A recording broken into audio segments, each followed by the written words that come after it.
اللہ ہمارے لیے کچھ چیزوں کا انتخاب کرتا ہے اور وہی دینے والا ہے اور وہی کسی کو کسی چیز سے محروم رکھنے پر قادر ہے. اس لیے ہر چیز اللہ کی طرف سے ہے. جب اللہ نے نبوت عطا کی تو انہیں چنا جنہیں وہ اس عظیم منصب کے لیے منتخب کرنا چاہتا تھا، اور ان میں سب سے بہترین ہمارے نبی ہیں. ہمیں یہ بات جاننی چاہیے کہ اللہ نے جن لوگوں کو چنا انہیں بار بار آزمائشوں سے گزارا. اگر آپ یہ سمجھتے ہیں کہ آپ کی زندگی میں مسائل، مشکلات، مصیبتیں یا آزمائشیں ہیں تو آپ کو ان لوگوں کی زندگیوں کو دیکھنا چاہیے جنہیں اللہ نے ہم سے بلند مقام پر رکھا، یعنی انبیاء علیہم السلام. یاد رکھیں کہ رسول اللہ نے فرمایا کہ اللہ کے نبی سب سے زیادہ آزمائے جاتے ہیں، پھر وہ جو ان کے قریب ہوتے ہیں، پھر وہ جو ان کے قریب تر ہوتے ہیں، اور اسی طرح سلسلہ جاری رہتا ہے.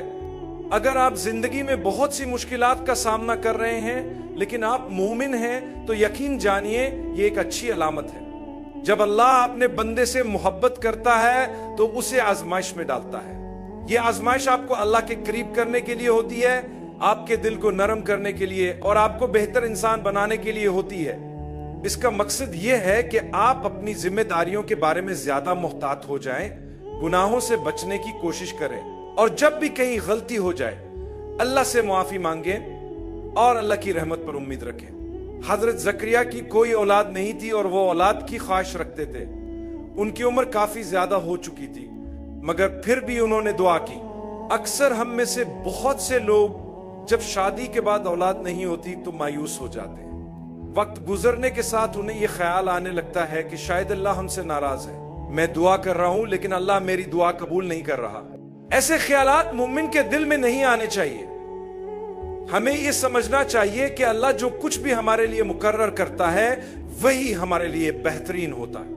اولاد کے لیے دعا کرنا غلط نہیں ہے، لیکن سوچئے اگر اللہ ہمیں ایسی اولاد دے جو نافرمان ہو، ایسی اولاد جو زندگی میں ہمارے لیے شرمندگی اور مصیبت کا سبب بنے، ایسی اولاد جو دین سے دور ہو اور والدین سے جھگڑا کرے، تو اللہ بہتر جانتے ہیں کہ ہمارے لیے کیا بہتر ہے اور کب بہتر ہے. حضرت زکریا نے دعا کی اور اللہ نے معجزہ کرتے ہوئے ان کی دعا قبول کی. حالانکہ بظاہر حالات ناممکن لگ رہے تھے. اگر اللہ حضرت زکریا کے لیے معجزہ کر سکتا ہے تو ہمارے لیے بھی کر سکتا ہے. میں نے ایسے لوگوں کو دیکھا ہے جن کے ہاں 8, 10, 14 حتیٰ کہ 20 سال بعد اولاد ہوئی. یہ سب اللہ کے فیصلے ہیں. اللہ کی رحمت سے مایوس نہ ہو. حضرت زکریا نے دعا کی، یا اللہ مجھے نیک و صالح اولاد عطا فرما. اللہ نے انہیں نیک اولاد عطا کی.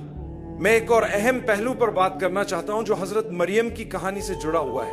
جب انہیں حضرت عیسیٰ کی ولادت کی خبر ملی تو وہ پریشان ہو گئیں کہ لوگوں کو کیا جواب دیں گی. یہ بہت بڑا مسئلہ تھا، معمولی بات نہیں تھی. میرے بھائیوں اور بہنوں، انہوں نے کیا کیا؟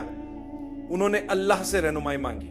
اللہ نے ان سے فرمایا کہ خاموش رہو، صبر کرو اور ثابت قدم رہو، ہم تمہاری مشکل آسان کر دیں گے. لوگوں نے ان پر جھوٹے الزامات لگائے کہ وہ بغیر نکاح کے ماں بننے والی ہیں.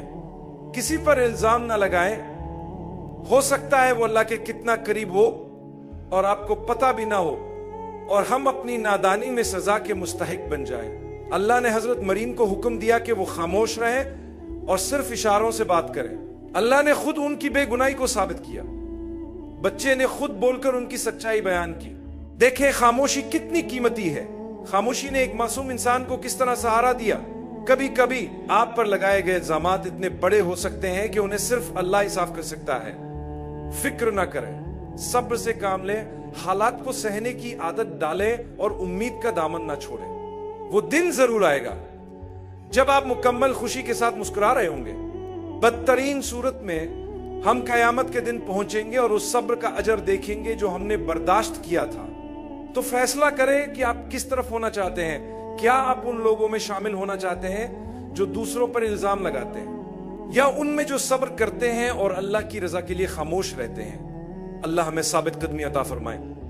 قرآن کی کئی آیات میں اللہ اپنے معجزات دکھاتا ہے، جیسے کہ بدر کے وقت اللہ نے فرشتوں کو بھیجا. اللہ فرماتا ہے یاد کرو بدر کے وقت جب تم کم تعداد میں تھے، اللہ نے تمہاری مدد کے لیے فرشتے بھیجے. اللہ فرماتا ہے میں نے تمہارے لیے 3000 فرشتے بھیجے، لیکن اگر تم صبر اور تقوی اختیار کرو گے تو میں 2000 مزید فرشتے بھیجوں گا.